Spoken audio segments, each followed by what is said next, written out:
طور پر 10ویں محرم کو ہمیں اور آپ کو روزہ رکھنا چاہیے۔ عبداللہ بن عباس رضی اللہ عنہ بیان فرماتے ہیں کہ نبی کریم صلی اللہ علیہ وسلم جب مکہ سے ہجرت کر کے مدینہ تشریف لائے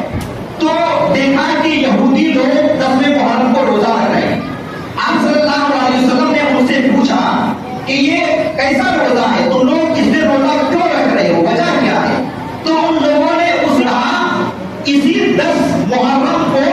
اللہ رب العالمین نے موسیٰ علیہ السلام اور ان کے ماننے والوں کو فرعون سے نجات دیا تھا، اسی شکرانے میں موسیٰ علیہ السلام نے روزہ رکھا تھا، لہذا ہم لوگ بھی اس دن روزہ رکھ رہے ہیں۔ یہ سن کر نبی کریم صلی اللہ علیہ وسلم نے کہا دیکھو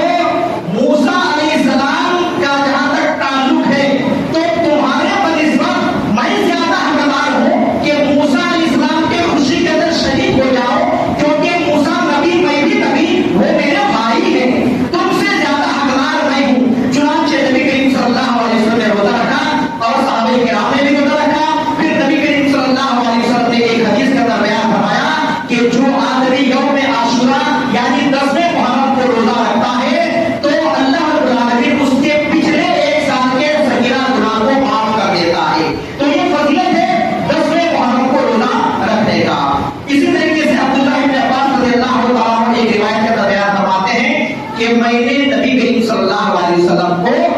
عاشورہ یعنی 10ویں محرم کے روزے سے زیادہ کسی اور مہینے کے نفلی روزہ رکھنے کا اہتمام کرتے ہوئے نہیں دیکھا۔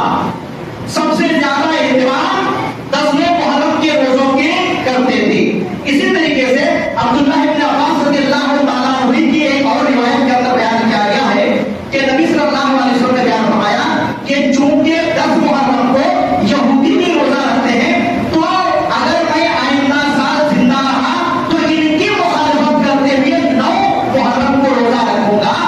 اور اسی طریقے سے کچھ اور روایات ہیں جس کے اندر بیان کیا گیا ہے کہ 9 اور 10 محرم کو روزہ رکھو یا 10 اور 11 محرم کو روزہ رکھو۔ تو 10 اور 11 محرم کو روزہ رکھنے کا جہاں تک تعلق ہے وہ حدیث ضعیف ہے، محدثین کرام نے اس کو ضعیف قرار دیا ہے، لہذا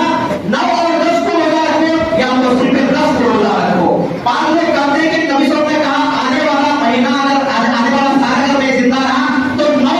محرم کو روزہ رکھوں گا، لہذا صرف 9 کو روزہ رکھا جائے 10 کو نہ رکھا جائے۔ لیکن دوسرے علماء کرام نے کہا ہے کہ یہ